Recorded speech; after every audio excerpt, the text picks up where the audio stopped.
आज भारत ही नहीं, पूरे संसार के लोग बीमार हैं।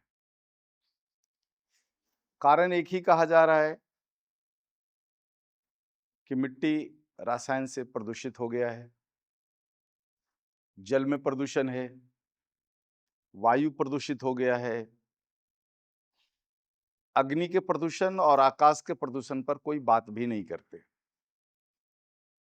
और इस प्रदूषित वातावरण में उगे हुए रासायनिक अनाज का बड़ा प्रभाव है कि हम सभी लोग बीमार पड़ रहे हैं। क्या ऐसे समय में भी हम निरोगी रह सकते हैं? बिल्कुल संभव है।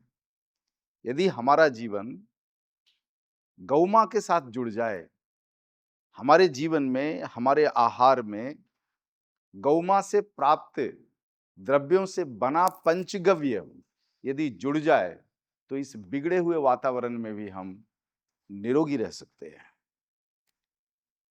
आखिर कैसे?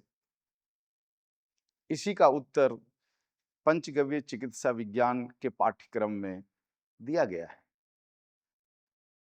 तो इस बिगड़े हुए वातावरण में आपको निरोगी रहना है, तो पंचगव्य चिकित्सा विज्ञान पढ़ें और अपने जीवन में उतारें और निरोगी रहें।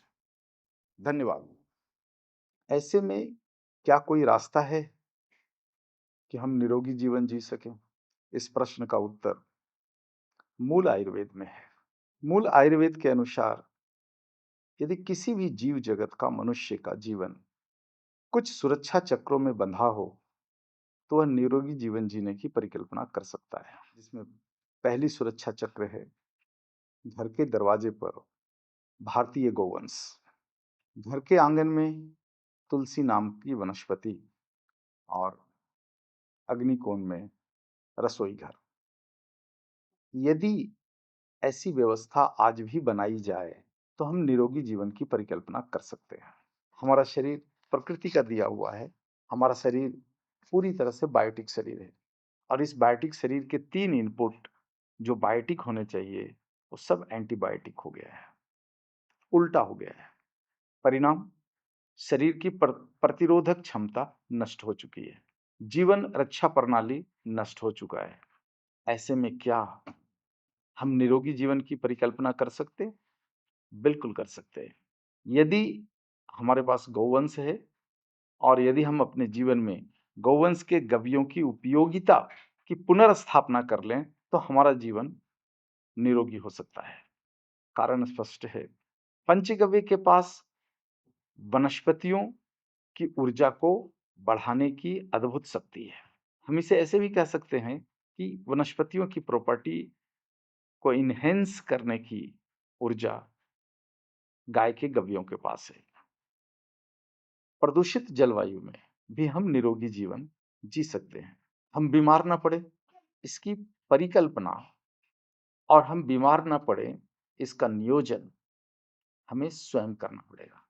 हम बीमार ना पड़े, यह हमारी जिम्मेदारी है, ये दूसरे की जिम्मेदारी नहीं हो सकता है। इसलिए हमें चेतना पड़ेगा। हमें हमारी जीवन दिनचर्या को, व्यवस्थाओं को समझना पड़ेगा।